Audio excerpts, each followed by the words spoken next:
Meanwhile, the setting has changed.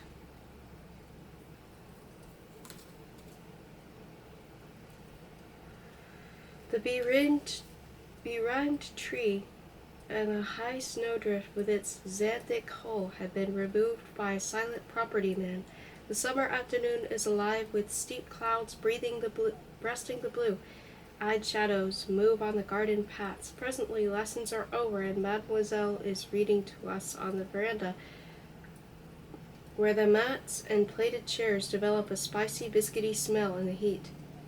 On the white window ledges, on the long window seats covered with faded calico, the sun breaks into geometrical gems after passing through rhomboids and squares of stained glass. This is the time when Mademoiselle is at her very best. What a number of volumes she read through to us on that veranda.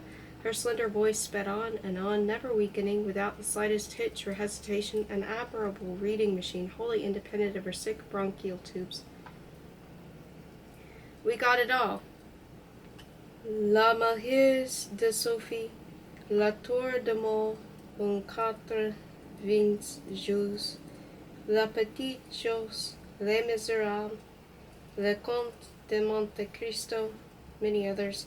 There she sat, distilling her reading voice from the still prison of her person. Apart from the lips, one of her chins, the smallest but true one, was the only mobile detail of her Buddha-like bulk. The black-rimmed pince-nez reflected eternity. Occasionally, a fly would settle on her stern forehead, and its 3 wrinkles would instantly leap up altogether like 3 runners over 3 hurdles.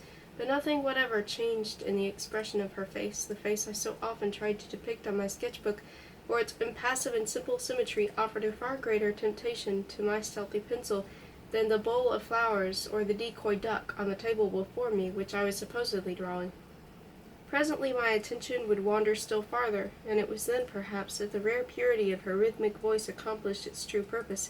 I looked at a tree, and the stir of its leaves borrowed that rhythm. Igor was pottering among the peonies. A wagtail took a few steps, stopped as if it had remembered something, and then walked on, enacting its name. Coming from nowhere, a comma butterfly settled on the threshold, basked in the sun with its angular fearless wings spread, suddenly closed them just to show the tiny initial chalked on their dark underside, and as suddenly darted away. But the most constant source of enchantment during those readings came from the harlequin pattern of colored panes inset in a whitewashed framework on either side of the veranda. The garden, when viewed through these magic glasses, grew strangely still and aloof. If one looked through the blue glass, the sand turned to cinders, while inky trees swam in a tropical sky. The yellow created an amber world infused with an extra strong brew of sunshine.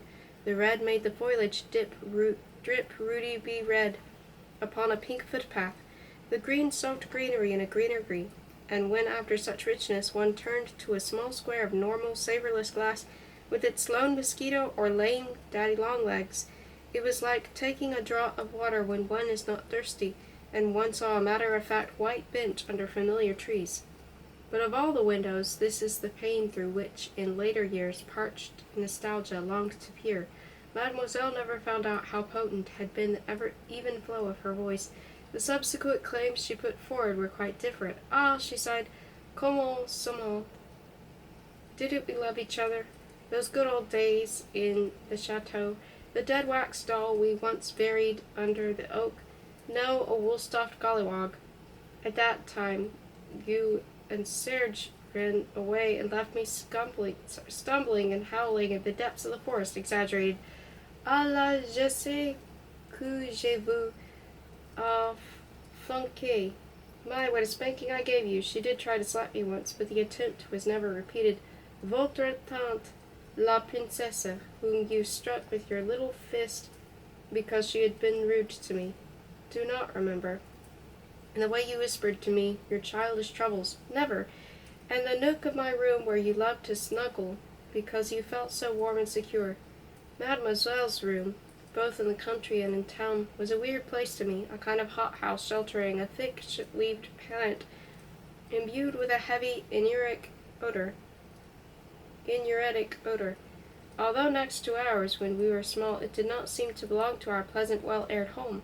In that sickening mist reeking, among other woolier effluvia, of the brown smell of oxidized apple peel, the lamp burned low, and strange objects glimmered upon the writing desk. A lacquered box with licorice sticks, black segments of which she would hack off with her penknife and put to melt under her tongue.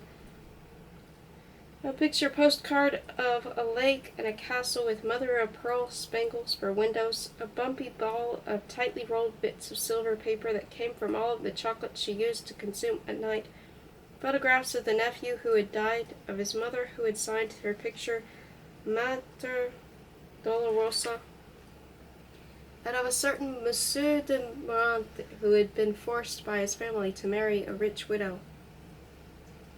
Lording it over the rest was one in a fancy frame encrusted with garnets. It showed in three-quarter view a slim young brunette clad in a close-fitting dress, with brave eyes and abundant hair.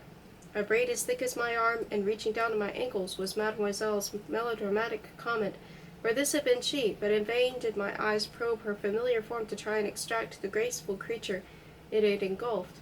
Such discoveries as my old brother and I did make merely increased the difficulties of that task, and the grown-ups who during the day beheld a densely clothed Mademoiselle never saw what we children saw when roused from her sleep by one of us shrieking himself out of a bad dream, disheveled candle in hand, a gleam of gilt lace on blood-red dressing-gown that could not quite wrap her quaking mass, the ghastly Jezebel of Racine's absurd play, stomped barefooted into our bedroom. All my life I have been a poor go-to-sleeper.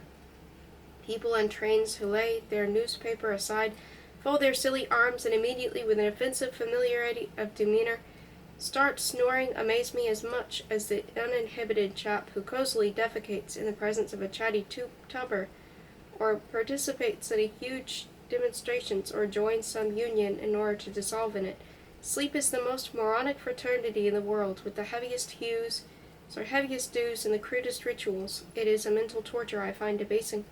The strain and drain of composition often force me, alas, to swallow a strong pill that gives me an hour or two of frightful nightmares, or even to accept the comic relief of a midday snooze, the way a senile rake might totter to the nearest euthanasium. But I simply cannot get used to the nightly betrayal of reason, humanity, genius. No matter how great my weariness, the wrench of parting with consciousness is unspeakably repulsive to me. I loathe Somnus, that black-masked headsman, binding me to the block, and if in the course of years, with the approach of a far more thorough and still more risible disintegration, which nowanights I confess detracts much from the routine terrors of sleep, I have grown so accustomed to my bedtime ordeal as almost to swagger a little the familiar axe is coming out of its great velvet-lined double-bass case. Initially I had no such comfort or defense. I had nothing except one token light in the potentially refulgent chandelier of Mademoiselle's bedroom, whose door, by our family doctor's decree, I salute you, Dr. Sokolov, remained slightly ajar. Its vertical line of lambency, which a child's tears could transform into dazzling rays of compassion, was something I could cling to, since in absolute darkness my head would swim and my mind melt in a travesty of death struggle. Saturday night used to be or ought to have been, a pleasurable prospect, because that was the night Mademoiselle, who belonged to the classical school of hygiene, and regarded our toccades anglaises as merely a source of colds, indulged in the perilous luxury of a weekly bath, thus granting a longer lease to my tenuous gleam. But then a subtler torment set in. We have moved now to our townhouse, an Italianate construction of finished granite, built by my grandfather circa 1885, with floral frescoes above the third upper story and a second-floor oriel, in St. Petersburg, now Leningrad, 47. Morskaya, now Herzen Street. The children occupied the third floor. In 1908, the year selected here, I still shared a nursery with my brother. The bathroom assigned to Mademoiselle was at the end of a Z-shaped corridor, some 20 heartbeats distant from my bed, and between dreading her premature return from the bathroom to her lighted bedroom next to our nursery, and envying my brother's regular little wheeze behind the japanned screen separating us, I could never really put my additional time to profit by deftly getting to sleep while a chink in the dark still bespoke a speck of myself in nothingness. At length they would come, those inexorable steps, plodding along the passage and causing some fragile glass object, which had been secretly sharing my vigil, to vibrate in dismay on its shelf. Now she has entered the room. A brisk interchange of light values tells me that the candle on her bed table takes over the job of the ceiling cluster of bulbs, which, having run up with a couple of clicks 2 additional steps of natural and then supernatural brightness, clicks off altogether. My line of light is still there, but it has grown old and wan, and flickers whenever Mademoiselle makes her bed creak by moving. For I still hear her. Now it is a silvery rustle spelling such art, now the turk of a fruit knife, cutting the pages of La Revue des Deux Mondes. A period of decline has started. She is reading Bourget. Not one word of his will survive him. Doom is nigh. I am in acute distress, desperately trying to coax sleep, opening my eyes every few seconds to check the faded gleam, and imagining paradise as a place where a sleepless neighbor reads an endless book by the light of an eternal candle. The inevitable happens. The pince-nez case shuts with a snap. The review shuffles onto the marble of the bed table, and gustily Mademoiselle's pursed lips blow. The first attempt fails. A groggy flame squirms and ducks, and then comes a second lunge, and light collapses. In that pitchy blackness, I lose my bearings. My bed seems to be slowly drifting. Panic makes me sit up and stare. Finally, my dark-adapted eyes sift out among entoptic floaters certain more precious blurrings that roam in aimless amnesia until, half remembering, they settle down as the dim folds of window curtains behind which street lights are remotely alive. How utterly foreign to the troubles of the night were those exciting St. Petersburg mornings when the fierce and tender, damp and dazzling Arctic spring bundled away broken ice down the sea-bright Neva. It made the roofs shine. It painted the slush in the streets a rich purplish-blue shade which I have never seen anywhere since. On those glorious days on Allée se promener en equipage, the old-world expression current in our set, I can easily re-feel the exhilarating change from the thickly padded knee-length poloshubok, the hot beaver collar, the short navy blue coat with its anchor-patterned brass buttons. In the open landau I am joined by the valley of lap rug, to the occupants of the more interesting black seat, majestic Mademoiselle and triumphant, tear-bedabbled Sergei, with whom I have just had a row at home. I am kicking him slightly now and then under our common cover, until Mademoiselle sternly tells me to stop. We drift past the shadow windows of Fabergé, whose mineral monstrosities, jeweled troikas, poised on marble ostrich eggs, and the like highly appreciated by the imperial family, were emblems of grotesque garnishes to ours. Church bells are ringing, the first brimstone flies up over the palace arch.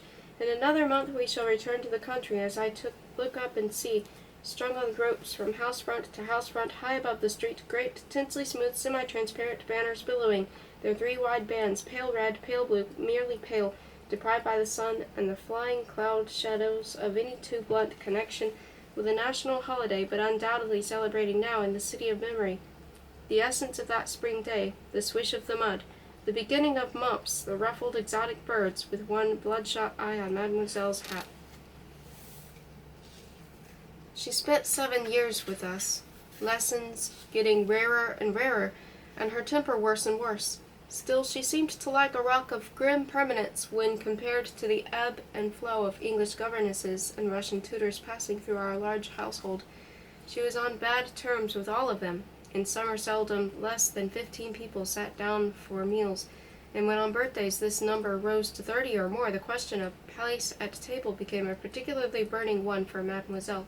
Uncles and aunts and cousins would arrive on such days from neighboring estates, and the village doctor would come in his dog-cart, and the village schoolmaster would be heard blowing his nose in the cool hall, where he passed from mirror to mirror with a greenish, damp, creaking bouquet of lilies of the valley, or a sky-colored brittle one of cornflowers in his fist. If Mademoiselle found herself seated too far at the end of the huge table, and especially if she lost precedence to a certain poor relative who was almost as fat as she, je suis une sylphide à côté d'elle, Mademoiselle would say with a shrug of contempt. Then her sense of injury caused her lips to twitch in a would-be ironical smile. And when a naive neighbor would smile back, she would rapidly shake her head as if coming out of some very deep meditation with the remark, "Excusez-moi, je serai à mes tristes pensées," and as though nature had not wished to spare her anything that makes one supersensitive, she was hard of hearing. Sometimes at table we boys would suddenly become aware of two big tears crawling down Mademoiselle's ample cheeks. "Don't mind me," she would say in a small voice, and she kept on eating till the unwiped tears blinded her, and then with a heartbroken hiccup she would rise and blunder out of the dining room. Little by little the truth would come out. The general talk had turned, say, on the subject of the warship my uncle commanded, and she had perceived in this a sly dig at her Switzerland that had no navy. Or else it was because she fancied that, whenever French was spoken, the game consisted in deliberately preventing her from directing and adorning the conversation. Poor lady, she was always in such a nervous hurry to seize control of the intelligible table talk before it bolted back into Russian that no wonder she bungled her cue. "And your Parliament, sir, how is it getting along?" she would suddenly burst out brightly from her end of the table, challenging my father, who, after a harassing day, was not exactly eager to discuss troubles of the state with a singularly unreal person, who neither knew nor cared anything about them. Thinking that someone had referred to music, but silence too may be beautiful, she would bubble, "Why, one evening in a desolate valley of the Alps I actually heard silence." Sallies like these, especially when growing deafness led her to answer questions none had put, resulted in a painful hush instead of touching off the rockets of sprightly causerie. And really her French was so lovely. Ought one to have minded the shallowness of her culture, the bitterness of her temper, the banality of her mind, when that pearly language of hers purled and scintillated, as innocent of sense as the alliterative sins of Racine's pious verse? My father's library, not her limited lore, taught me to appreciate authentic poetry. Nevertheless, something of her tongue's limpidity and luster has had a singularly bracing effect upon me, like those sparkling salts that are used to purify the blood. This is why it makes me so sad to imagine now the anguish Mademoiselle must have felt at seeing how lost, how little valued, was the nightingale voice which came from her elephantine body. She stayed with us long, much too long, obstinately hoping for some miracle that would transform her into a kind of Madame de Rambouillet, holding the gilt and satin salon of poets, princes, and statesmen under her brilliant spell. She would have gone on hoping, had it not been for one Lenski, a young Russian tutor, with mild, myopic eyes and strong political opinions, who had been engaged to coach us in various subjects and participate in our sports. He had had several predecessors, none of whom Mademoiselle had liked, but he, as she put it, was le comble. While venerating my father, Lenski could not quite stomach certain aspects of our household, such as footmen and French, which at last he considered an aristocratic convention of no use in the liberal's home. On the other hand, Mademoiselle decided that if Lenski answered her point-blank questions only with short grunts, which he tried to Germanize for want of a better language, it was not because he could not understand French, but because he wished to insult her in front of everybody. I can hear and see Mademoiselle requesting him in dulcet tones, but with an ominous quiver of her upper lip, to pass her the bread, and likewise I can hear and see Lenski Frenchlessly and unflinchingly going on with his soup. Finally, with a slashing "Pardon, monsieur," Mademoiselle would swoop right across his plate, snatch up the bread basket, and recoil again with a "Merci," so charged with irony that Lenski's downy ears would turn the hue of geraniums. "The brute, the cad, the nihilist," she would sob later in her room, which was no longer next to ours, though still on the same floor. If Lenski happened to come tripping downstairs, while with an asthmatic pause every 10 steps or so she was working her way up, for the little hydraulic elevator of our house in St. Petersburg would constantly and rather insultingly refuse to function, Mademoiselle maintained that he had viciously bumped into her, pushed her, knocked her down, and we already could see him trampling her prostrate body. More and more frequently she would leave the table, and the dessert she would have missed was diplomatically sent up in her wake. From her remote room she would write a 16-page letter to my mother, who upon hurrying upstairs would find her dramatically packing her trunk, and then one day she was allowed to go on with her packing. She returned to Switzerland. World War I came, then the Revolution. In the early 20s, long after our correspondence has fizzled out, by a fluke move of life in exile, I chanced to visit Lausanne with a college friend of mine, so I thought I might as well look up Mademoiselle if she were still alive. She was, stouter than ever, quite grey and almost totally deaf. She welcomed me with a tumultuous outburst of affection. Instead of the Chateau de Chillon picture, there was now one of a garish troika. She spoke as warmly of her life in Russia as if it were her own lost homeland. Indeed, I found in the neighborhood quite a colony of such old Swiss governesses, huddled together in a constant seething of competitive reminiscences. They formed a small island in an environment that had grown alien to them. Mademoiselle's bosom friend was now mummy-like Nicolet, my mother's former governess, still prim and pessimistic at 85. She had remained in our family long after my mother had married, and a return to Switzerland had preceded only by a couple of years that of Mademoiselle, with whom she had not been on speaking terms when both had been living under our roof. One is always at home in one's past, which partly explains those pathetic ladies' posthumous love for a remote and, to be perfectly frank, rather appalling country which they never really known, and in which none of them had been very content. As no conversation was possible because of Mademoiselle's deafness, my friend and I decided to bring her next day the appliance which we had gathered she could not afford. She adjusted the clumsy thing improperly at first, but no sooner had she done so than she turned to me with a dazzled look of moist wonder and bliss in her eyes. She swore she could hear every word, every murmur of mine. She could not, for having my doubts. I had not spoken. If I had, I would have told her to thank my friend, who had paid for the instrument. Was it then silence she heard, that alpine silence she had talked about in the past? In that past she had been lying to herself. Now she was lying to me. Before leaving for Basel and Berlin, I happened to be walking along the lake in the cold, misty night. In one spot, a lone light dimly diluted the darkness and transformed the mist into a visible drizzle. Il pleut toujours aussi was one of those casual comments which formerly had made Mademoiselle weep. Below, a wide ripple, almost a wave, and something vaguely white attracted my eye. As I came quite close to the lapping water, I saw what it was, an aged swan, a large, uncouth, dodo-like creature, making ridiculous efforts to hoist himself into a moored boat. He could not do it. The heavy, impotent flapping of his wings, their slippery sound against the rocking and plashing boat, the gluey glistening of the dark swell where it caught the light, all seemed for a moment laden with that strange significance which sometimes, in dreams, is attached to a finger pressed to mute lips, and then pointed at something, and the dreamer had no time to distinguish before waking with a start. But although I soon forgot that dismal night, it was oddly enough that night the compound image, shudder and swan and swell, which first came to my mind when a couple of years later I learned that Mademoiselle had died. She had spent all her life in feeling miserable. This misery was her native element. Its fluctuations, its varying depths, alone gave her the impression of moving and living. What bothers me is that a sense of misery and nothing else is not enough to make a permanent soul. My enormous and morose Mademoiselle is all right on earth, but impossible in eternity. Have I really salvaged her from fiction? Just before the rhythm I hear falters and fades. I catch myself wondering whether during the years I knew her, I had not kept utterly missing something in her.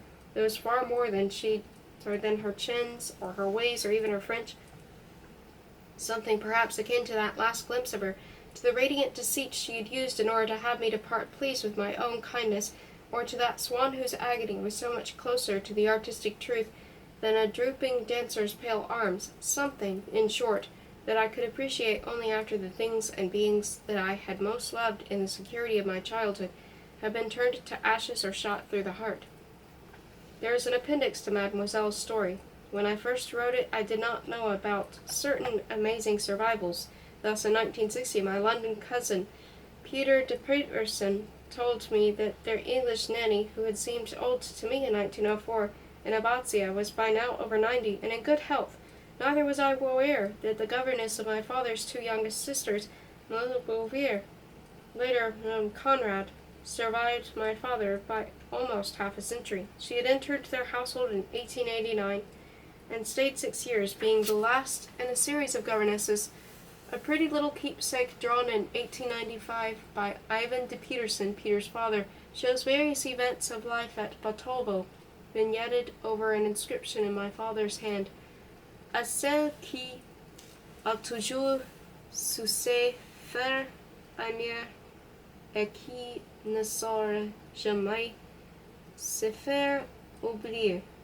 Signatures have been appended by 4 young male Nabokovs and 3 of their sisters, Natalia, Elizaveta, Nadezhda, as well as by Natalia's husband, their little son Mitik, whose 2 girl cousins, Ivan Alexandrovich Tucholsky, the Russian tutor. 65 years later, in Geneva, my sister Elena discovered Madame Conrad, now in her 10th decade. The ancient lady, skipping 1 generation, naively mistook Elena for her mother, then a girl of 18, who used to drive up with the Madame Gole from Vera to Baltovo, in those distant times when whose long light finds so many ingenious ways to reach me.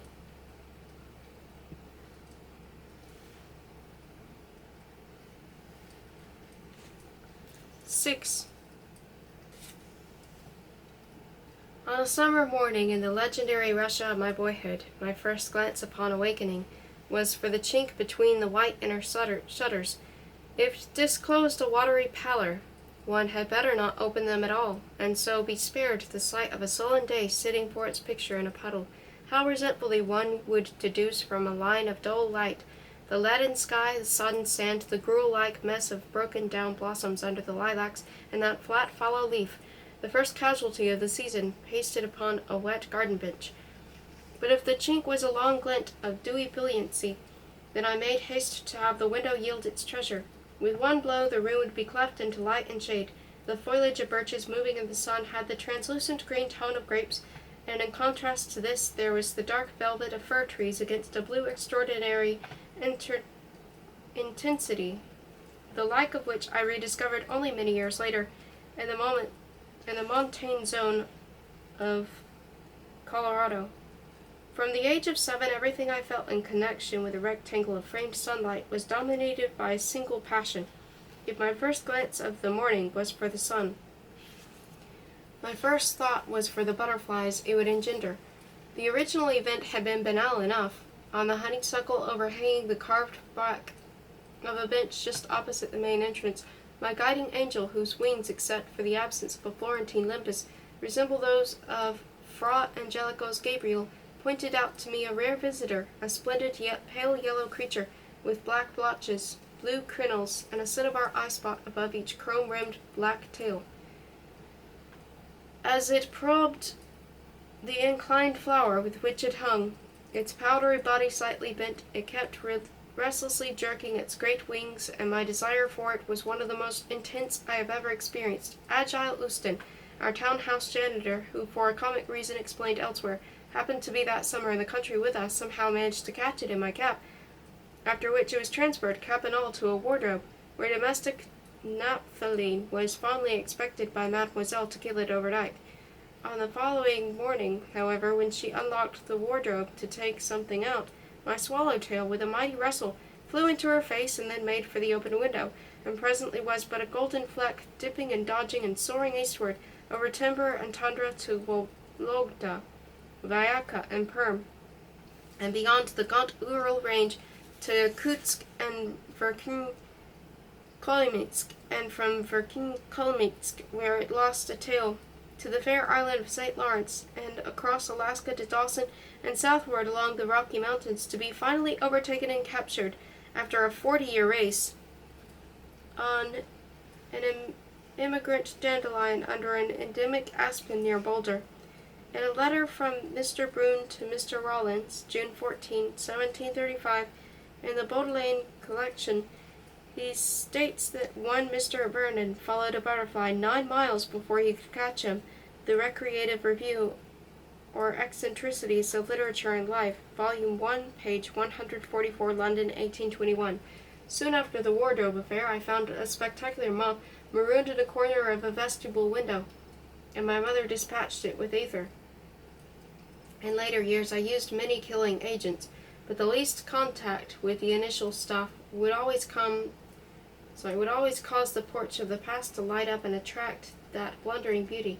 Once as a grown man, I was under ether during appendectomy, and with the vividness of a decalcomania picture, I saw my own self in a sailor suit mounting as freshly emerged emperor moth under the guidance of a Chinese lady, who I knew was my mother. It was all there brilliantly reproduced in my dream, while my own vitals were being exposed, the soaking ice-cold absorbent cotton pressed to the insect's Lemurian head, the subsiding spasms of its body, the satisfying crackle produced by the pin penetrating the hard crust of its thorax, the careful insertion of the point of the pen in the cork-bottomed groove of the spreading board, the symmetrical adjustment of the thick, strong-veined wings under neatly affixed strips of semi-transparent paper. I must have been 8 when, in a storeroom of our country house, among all kinds of dusty objects, I discovered some wonderful books acquired in the days when my mother's mother had been interested in natural science, and had put famous university professor of zoology Shimkevich give private lessons to our daughter. Some of these books were mere curios, such as the 4 huge brown folios of Albertus Seba's work, Loco Platissimi Rerum Naturalium Visari Accurata Descriptio, printed in Amsterdam around 1750. On their coarse-grained pages I found woodcuts of serpents and butterflies and embryos. The fetus of an Ethiopian female child hanging by the neck in a glass jar used to give me a nasty shock every time I came across it.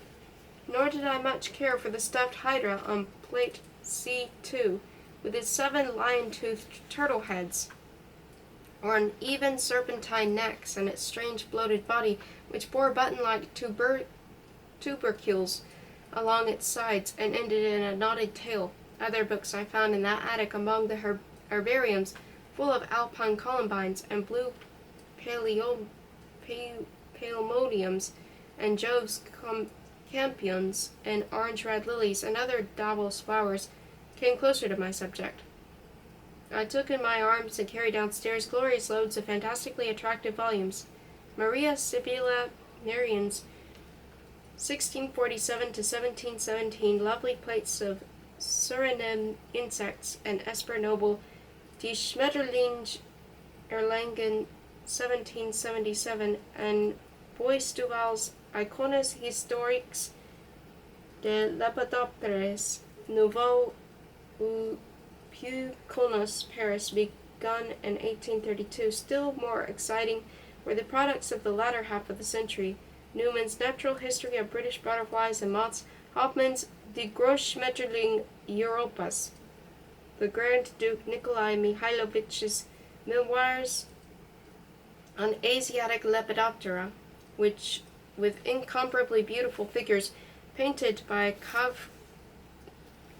Kavragin, Rybakov, Lang, Scudder's stupendous work on the butterflies of New England. Retrospectively, the summer of 1905, though quite vivid in many ways, is not animated yet by a single bit of quick flutter of colored fluff around or across the walks with the village schoolmaster. The swallowtail of June 1906 was still in the larval stage of a roadside unbeliever. But in the course of that month I became acquainted with a score or so of common things. The Mademoiselle was already referring to a certain forest road that culminated in a marshy meadow full of small pearl-bordered fritillaries, thus called in my first unforgettable and unfadingly magical little manual, Richard South's The Butterflies of the British Isles, which had just come out at the time, as Le Chemin des Papillons Bruns. The following year I became aware that many of our butterflies and moths did not occur in England or Central Europe, and were more complete atlases helped me to determine them. A severe illness, pneumonia, with fever up to 41 centigrade, on the beginning of 1907, mysteriously abolished the rather monstrous gift of numbers that had made of me a child prodigy during the few months today. I cannot multiply 13 by 17 without pencil and paper. I can add them up, though, in a trice, the teeth of the 3 fitting in neatly, but the butterflies survived. My mother accumulated a library and a museum around my bed and the longing to describe a new species completely replaced that of discovering a new prime number. A trip to Biarritz in August 1907 added new wonders, though not as lucid and numerous as they were to be in 1909. By 1908, I had gained absolute control over the European Lepidoptera, as known to Hoffmann. By 1910, I had dreamed my way through the first volumes of Sietz's prodigious picture book, Die Großschmetterlinge der Erde, and had purchased a number of rarities recently described, and was voraciously reading entomological periodicals, especially English and Russian ones. Great upheavals were taking place in the development of systematics. Since the middle of the century, continental lepidopterology had been on the whole a simple and stable affair, smoothly run by the Germans. Its high priest, Dr. Staudinger, was also the head of the largest firm of insect dealers. Even now, half a century after his death, German lepidopterists have not quite managed to shake off all the hypnotic spell occasioned by his authority. He was still alive when his school began to lose ground as a scientific force in the world, while he and his followers stuck to specific and generic names sanctioned by long usage and were content to classify butterflies by characters visible to the naked eye. English-speaking authors were introducing nomenclatorial changes as a result of strict application of the law of priority and taxonomic changes based on the microscopic study of organs. The Germans did their best to ignore the new trends and continued to cherish the philately-like side of entomology. Their solicitude for the average collector, who should not be made to dissect, is comparable to the way nervous publishers of popular novels pamper the average reader, who should not be made to think. There was another more general change which coincided with my ardent adolescence interest in butterflies and moths. The Victorian and Staudingerian kind of species, hermetic and homogeneous, with sundry alpine, polar, insular, etc. varieties affixed to it from the outside, as it were, like incidental appendages, was replaced by a new multiform and fluid kind of species organically consisting of geographical races or subspecies. The evolutional aspects of the case were thus brought out more clearly by means of more flexible methods of classification, and further links between butterflies and the central problems of nature were provided by biological investigations. The mysteries of mimicry had a special attraction for me. Its phenomena showed an artistic perfection usually associated with man-wrought things. Consider the imitation of oozing poison by bubble-like macules on a wing, complete with pseudo-refraction, or by glossy yellow knobs on a chrysalis. Don't eat me, I have already been squashed, sampled, and rejected. Consider the tricks of an acrobatic caterpillar of the lobster moth, which in infancy looks like a bird stung, but after molting develops scrabbly hymenopteroid appendages and baroque characteristics, allowing the extraordinary fellow to play two parts at once, like the actor in Oriental shows who becomes a pair of intertwisted wrestlers, that of writhing larva and that of a big ant seemingly harrowing it. When a certain moth resembles a certain wasp in shape and color, it also walks and moves its antennae like a waspish, unmoth-like manner. When a butterfly has to look like a leaf, not only are all the details of a leaf beautifully rendered, but markings and mimicking grub-bored holes are generously thrown in. Natural selection, in the Darwinian sense, could not explain the miraculous coincidence of imitative aspect and imitative behavior, nor could one appeal to the theory of the struggle for life when a protective device was carried to a point of mimetic subtlety, exuberance, and luxury far in excess of a predator's power and appreciation. I discovered in nature the non-utilitarian delights that I sought in art. Both were a form of magic. Both were a game of intricate enchantment and deception.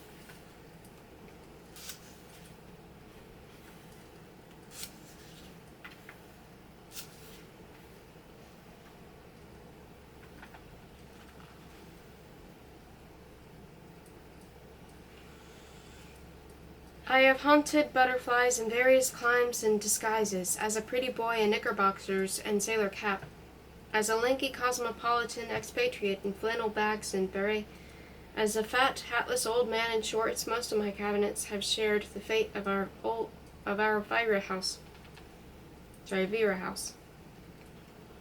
Those in our townhouse and the small addendum I left in the Yalta Museum have been destroyed, no doubt, by carpet beetles and other pests. A collection of South European stuff that I started in exile vanished in Paris during World War II.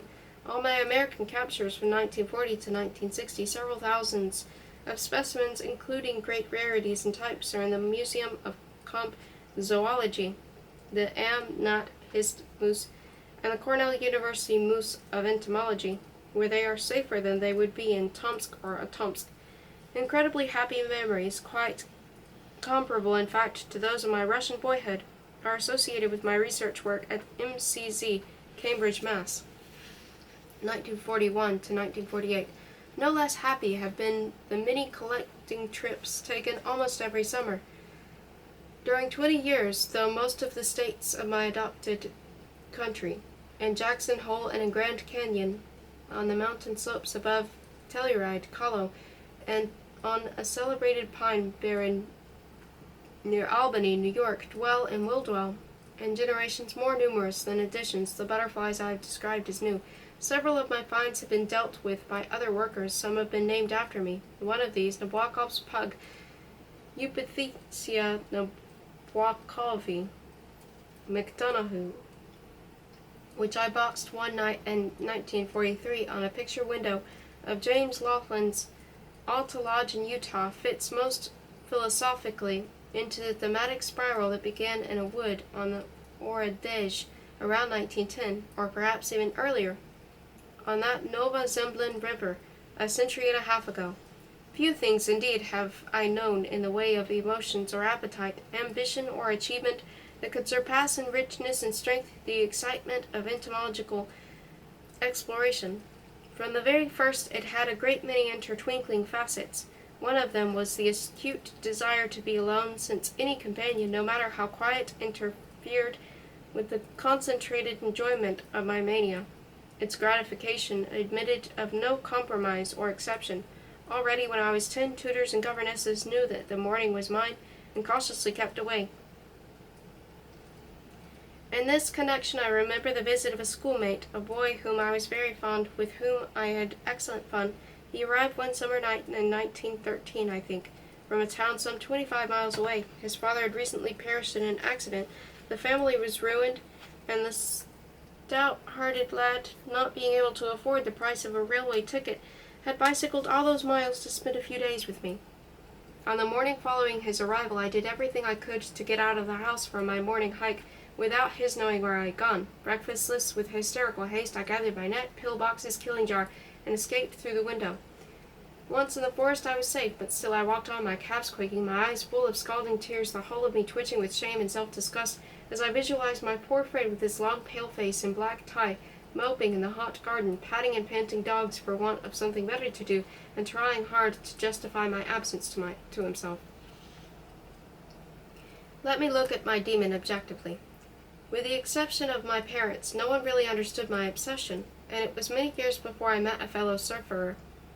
One of the first things I learned was not to depend on others for the growth of my collection.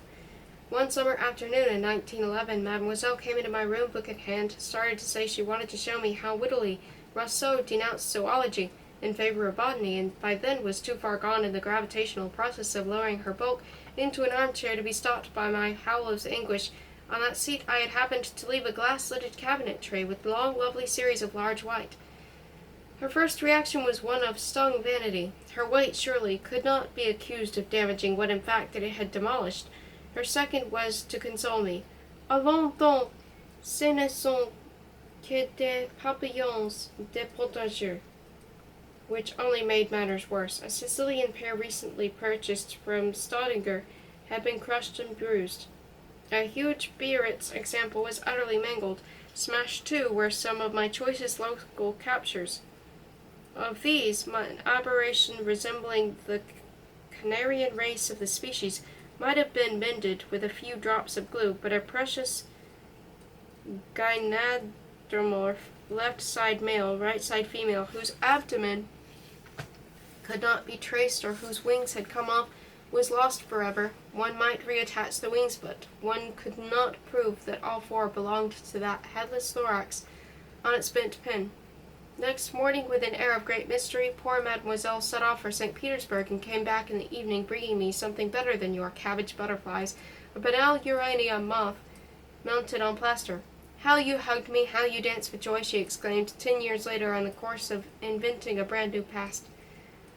Our country doctor, with whom I left the pupae of a rare moth when I went on journey abroad, wrote me that everything had hatched finely, but in reality a mouse had got at the precious pupae, and upon my return the deceitful old man produced some common tortoiseshell butterflies, which I presume he had hurriedly caught in his garden and popped into the breeding cage as plausible substitutes.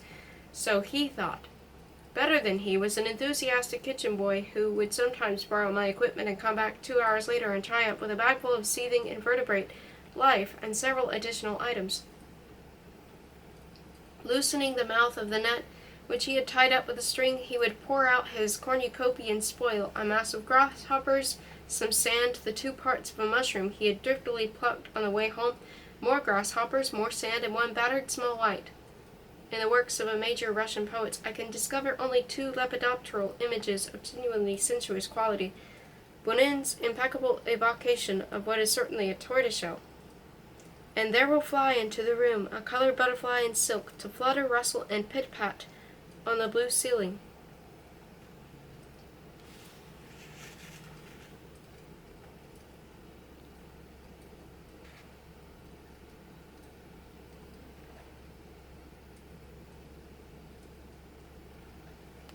It says the author's father and mother, Elena Ivanovna Nabokov, born Rukavishnikov, 1876, 1939, and 1900, on the garden terrace at Vera, their estate in the province of St. Petersburg. The birches and firs of the park behind my parents belong to the same backdrops of past summers as the foliage of photograph facing page 192.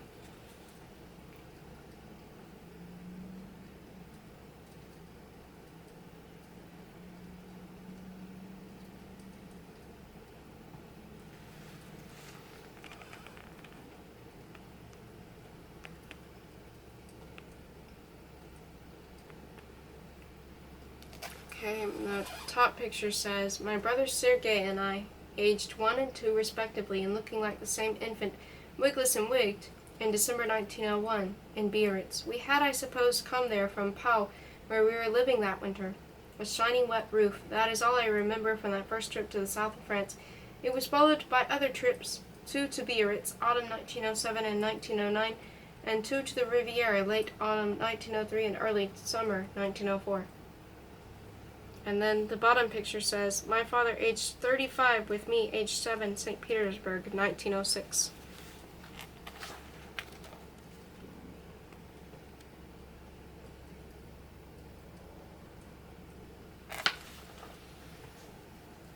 And Fett's butterfly soliloquizing. Whence I come and whither I am hasting, do not inquire. Now on a graceful flower I have settled, and now I respire. In French poetry, one is struck by Musset's well-known lines in Le Sol. Le félin doré danse, secousse le gré, traverse le pré in bombs, in which is an absolutely exact description of the crepuscular flight of the male in the geometrid called England, the orange moth, and there is in Fargus's fascinatingly apt phrase in Les Quatre Journées about a garden which, at nightfall, se glaçait de bleu comme l'aile du grand sylvain, the poplar admirable, among the very few genuine lepidopterological images in English poetry. My favorite is Browning's. On our side is a straight-up rock, and a path is kept twixt the gorge and it by boulder stones where lichens mock. The marks on a moth and small ferns fit their teeth to the polished block by fireside. It is astounding how little the ordinary person notices butterflies. None, calmly replied that sturdy Swiss hiker with Camus in his rucksack, when purposefully asked by me, for the benefit of my incredulous companion, if he had seen any butterflies while descending the trail where a moment before you and I had been delighting in swarms of them. It is also true that when I call up the image of a particular path, remembered in minute detail but pertaining to a summer before that of 1906 preceding, that is, the date on my first locality label, and never revisited, I fail to make out one wing beat, one azure flash, one moth-gemmed flower, as if an evil spell had been cast on the Adriatic coast, making all its leps, as the slangier among us say, invisible. Exactly thus an entomologist may feel some day when prodding beside a jubilant and already helmetless botanist amid the hideous flora and parallel planet, with not a single insect in sight, and thus an odd proof that the odd fact that whenever possible the scenery of our infancy is used by an economically minded producer as a ready-made setting for our adult dreams, the seaside hilltop of a certain recurrent nightmare of mine, whereinto I smuggle a collapsible net from my waking state, is gay with rhyme and melodic, but incomprehensibly devoid of all the butterflies that should be there. I also found out very soon that a lepist, indulging in his quiet quest, was apt to provoke strange reactions in other creatures. How often, when a picnic had been arranged, and I would be self-consciously trying to get my humble implements unnoticed into the czar-smelling charabanc, a tar preparation was used to keep flies from the horses, or the tea-smelling Opel convertible, benzene 40 years ago, smelled that way, some cousin or aunt of mine would remark, "Must you really take that net with you? Can't you enjoy yourself like a normal boy? Don't you think you are spoiling everybody's pleasure?" Near a sign nach Bodenlob at Bad Kissingen, Bavaria, just as I was about to join for a long walk my father and majestic old Muromtsev, who 4 years before, in 1906, had been president of the first Russian parliament, the latter turned his marble head toward me, a vulnerable boy of 11, and said with his famous solemnity, "Come with us by all means, but do not chase butterflies, child. It spoils the rhythm of the walk." On a path above the Black Sea, in the Crimea, among shrubs in waxy bloom. In March 1918, a bow-legged Bolshevik sentry attempted to arrest me for signaling with my net, he said, to a British warship. In the summer of 1929, every time I walked through a village in the eastern Pyrenees and happened to look back, I would see in my wake the villagers frozen in the various altitudes of my passage had caught them in, as if I were Sodom and they Lot's wife. A decade later, in the Maritime Alps, I once noticed the grass undulate in a serpentine way behind me, because a fat rural policeman was wriggling after me on his belly to find out if I were not trapping songbirds. America has shown even more of this morbid interest in my retiary activities than other countries have, perhaps because I was in my 40s when I came there to live, and other than man, the queerer he looks with a butterfly net in his hand. And the older the man, the queerer he looks with a butterfly net in his hand. Stern farmers have drawn my attention to no fishing signs. From cars passing me on the highway have come wild howls of derision. Sleepy dogs, though unmindful of the worst bum, have perked up and come at me, snarling. Tiny dots have pointed me out to their puzzled mammas. Broad-minded vacationists have asked me whether I was catching bugs for bait, and one morning on a wasteland lit by tall yuccas in bloom near Santa Fe, a big black mare followed me for more than a mile.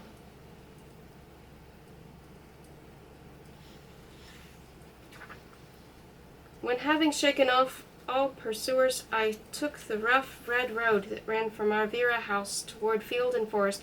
The animation and luster of the day seemed like a tremor of sympathy around me.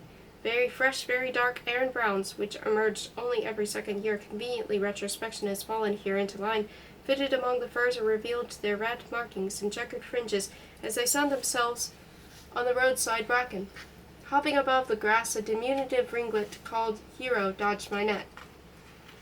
Several months, too, were flying, gaudy sun-lovers that sail from flower to flower like painted flies, or male insomniacs in search of hidden females, such as that rust-colored oak egger hurtling across the shrubbery. I noticed one of the major mysteries of my childhood, a soft pale green wing caught in a spider's web. By then I knew what it was, part of a large emerald.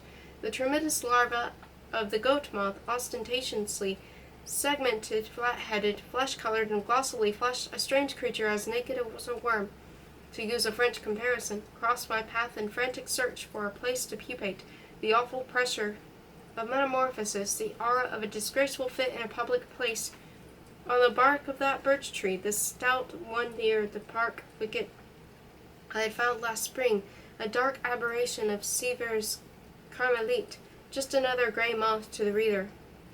In the ditch under the bridgelet, a bright yellow Sylvia's skipper hobnobbed with a dragonfly, just a blue libellula to me. Libellula to me.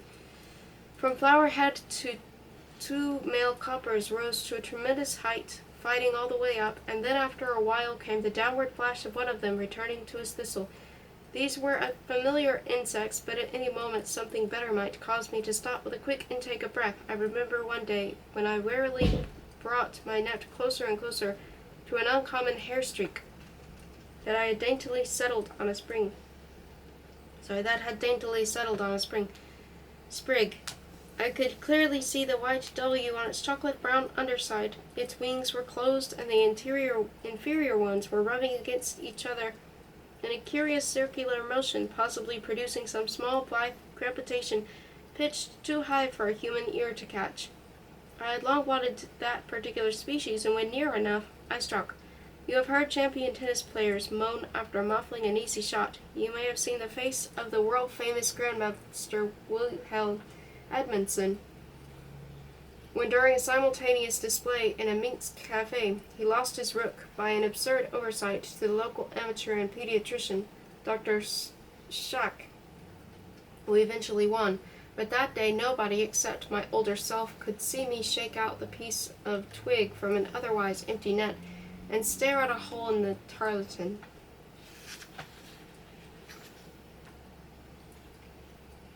Near the intersection of two carriage roads, one well-kept, running north-south in between our old and new parks, and the other muddy and ruddy, leading if you turned west to Baltovo at a spot where aspens crowded on both sides of the dip, I would be sure to find in the third week of June great blue-black nymphalids, striped with pure white, gliding and wheeling low above the rich clay which matched the tint of their undersides when they settled and closed their wings. Those were the dung-loving males of what the old Aurelians used to call the poplar admirable, or more exactly, that belonged to the Bukovinian subspecies. As a boy of 9, not knowing that race, I noticed how much our North Russian specimens differed from the Central European form figured in Hoffman, and rashly wrote to Kuznetsov, one of the greatest Russian or indeed world lepidopterists of the time, naming my new species Leminitis populi rossica. A long month later he returned my description in aquarelle of Rossica Nabokov, with only 2 words scribbled on the back of my letter. Bukovinisis Hormozaki. How I hated Hormozaki, and how hurt I was when in one of Kuznetsov's later papers I found a gruff reference to schoolboys who keep naming minute varieties of the poplar nymph. Undaunted, however, by the populi flop, I discovered the following year a new moth. The summer I had been collecting assiduously on moonless nights in a glade of the park by spreading a bedsheet over the grass and its annoyed glowworms, and casting upon it the light of an acetylene lamp, which 6 years later was to shine on tomorrow. Into that arena of radiance, moths would come drifting out of the solid blackness around me, and it was in that manner, upon that magic sheet, that I took a beautiful Plusia, now Phytomera, which, as I saw at once, differed from its closest ally by its mauve and maroon instead of golden brown forewings and narrower bractea mark, was not recognizably figured in any of my books. I sent its description and picture to Richard South for publication in the Entomologist. He did not know it either, but with the utmost kindness checked it in the British Museum collection, and found it had been described long ago as Excelsa by Kretschmar. I received the sad news, which was most sympathetically worded: should be congratulated for obtaining very rare Vulcan thing, admirable figure, with utmost stoicism, but many years later, by a pretty fluke. I know I should not point out these plums to people. I got even with the first discoverer of my moth by giving his own name to a blind man in a novel. Let me also evoke the hawk moths, the jets of my boyhood. Colors would die in long deaths on June evenings, the lilac shrubs in full bloom, before which I stood, net in hand, displayed clusters of a fluffy gray in the dusk, the ghost of purple. A moist young moon hung above the mist of a neighboring meadow. In many a garden have I stood thus in later years, in Athens and Thebes, Atlanta, but never have I waited with such keen desire as before those darkening lilacs. And suddenly it would come, the low buzz passing from flower to flower, the vibrational halo around the streamlined body of an olive and pink hummingbird moth poised in the air above the corolla, into which it had dipped its long tongue. Its handsome black larva, resembling a diminutive cobra when it puffed out its ocellated front segments, could be found on dank willow herb 2 months later. Thus every hour in season had its delights, and finally on cold or even frosty autumn nights one could sugar for moths by painting tree trunks with a mixture of molasses, beer, and rum. Through the gusty blackness one's lantern would illumine the stickily glistening furrows of the bark, and 2 or 3 large moths upon it, imbibing the sweets, their nervous wings half open butterfly fashion, the lower ones exhibiting their incredible crimson silk from beneath the lichen-gray primaries. Cotocala adultera! I would triumphantly shriek in the direction of the lighted window of the house I stumbled home to show my captures to my father.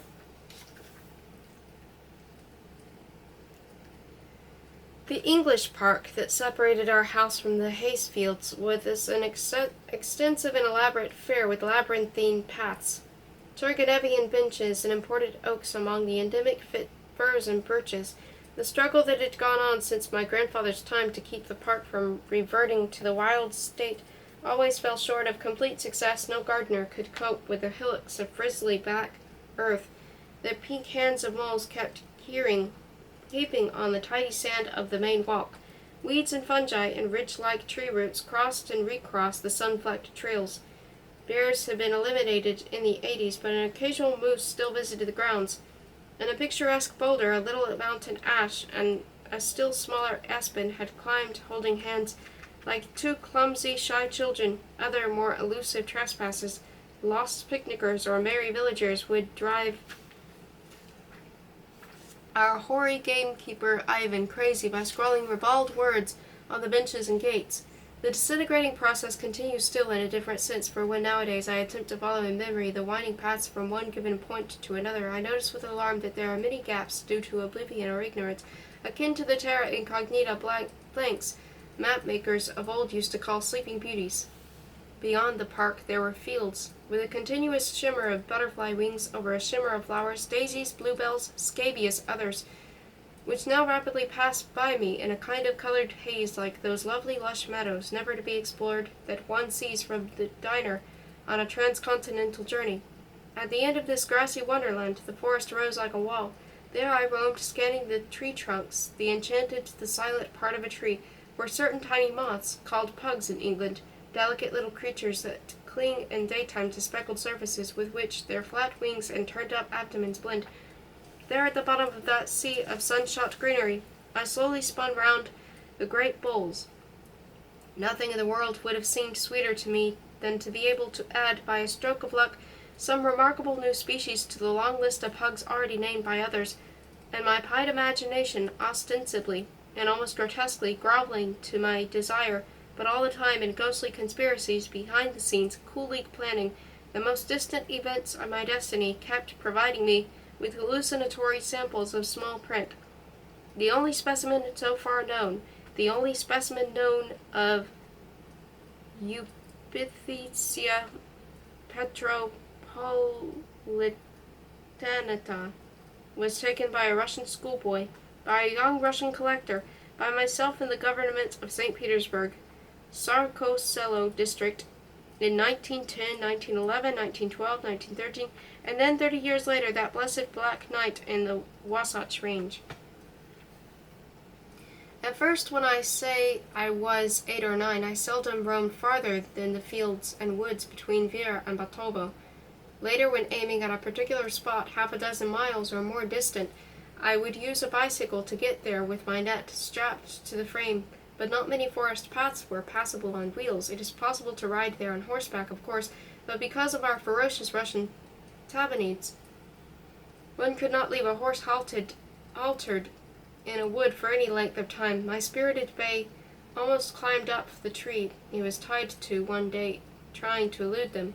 Big fellows with water-silk eyes and tiger bodies, and great little runts with an even more painful proboscis, but much more sluggish, to dispatch 2 or 3 of these dingy triplers with one crush of the gloved hand as they glued themselves to the neck of my mount, afforded me a wonderful emphatic relief which a dipterist might not appreciate. Anyway, on my butterfly hunts, I always preferred hiking to any other forms of locomotion, except naturally a flying seat, gliding leisurely over the plant mats and rocks of an unexplored mountain, or however just above the flowery roof of a rainforest. For when you walk, especially in a region you have studied well, there is an exquisite pleasure in departing from one's itinerary to visit here and there by the wayside this glade, that glen, this or that combination of soil and flora, to drop in, as it were, on a familiar butterfly in his particular habitat in order to see if he has emerged, and if so, how he is doing. There came a July day, around 1910, I suppose, when I felt the urge to explore the vast marshland beyond the Oradej. After skirting the river for 3 or 4 miles, I found a rickety footbridge. When crossing over, I could see the haunts of a hamlet on my left, apple trees, rows of tawny pine logs lying on a green bank, and the bright patches made on the turf by the scattered cloths of peasant girls, who, stark naked on the shallow water, romped and yelled, heeding as little as if I were the discarnate carrier of my present reminiscences. On the other side of the river, a dense crowd of small, bright blue male butterflies that had been tripping in the rich trampled mud and cow dung through which I trudged rose all together into the spangled air and settled again as soon as I had passed. After making my way through some pine groves and alder scrub, I came to a bog. No sooner had my ear caught the hum of diptera around me, the guttural cry of a snipe overhead, the gulping sound of the morass under my foot, than I knew I would find here quite special Arctic butterflies, whose pictures or still better non-illustrated descriptions I had worshipped for several seasons, and next moment I was among them, over the small shrubs of bog bilberry, with a fruit of dim, dreamy blue, over the brown eye of stagnant water, over moss and mire, over the flower spikes of the fragrant bog orchid, the Nochnaya Fayaka of Russian poets, a dusky little fritillary, bearing the name of Norse goddess, passed in low, skimming flight. Pretty Cordillera, a gem-like moth, buzzed all over its ugly-nosed food plant. I pursued rose-margined sulphurs, gray-marbled satyrs. Unmindful of the mosquitoes that furred my forearms, I stooped with a grunt of delight to snuff out the life of some silver-studded lepidopteron throbbing in the folds of my net. Through the smells of the bog I caught the subtle perfume of butterfly wings on my fingers, a perfume which varies with the species, vanilla or lemon or musk or a musty Swedish odor difficult to define. Still unsated, I pressed forward. At last I saw I had come to the end of the marsh. The rising ground beyond was a paradise of lupines, columbines, and penstemons. Mariposa lilies bloomed under ponderosa pines. In the distance, fleeting cloud shadows dappled the dull green of slopes above timberline, and the gray and white of Long's Peak. I confess I do not believe in time. I like to fold my magic carpet after use in such a way as to superimpose one part of the pattern upon another. Let visitors trip. And the highest enjoyment of timelessness in a landscape selected at random is when I stand among rare butterflies and their food plants. This is ecstasy, and behind the ecstasy is something else, which is hard to explain. It is like a momentary vacuum into which rustles all that I love. a sense of oneness with sun and stone, a thrill of gratitude to whom it may concern, to the contrapuntal genius of human fate, or to tender ghosts humoring a lucky mortal.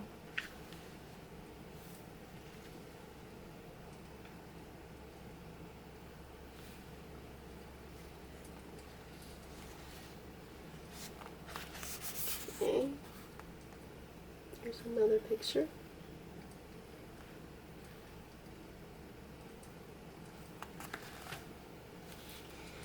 A family group taken in our garden at Vera by a St. Petersburg photographer in August 1908 between my father's recent return from prison and his departure on the following day with my mother for Stresa. The round thing on the tree trunk is an archery target. My mother has placed photophobic training upon the iron table mentioned in connection with mushrooms in Chapter 2. My paternal grandmother is holding in a decorative but precarious cluster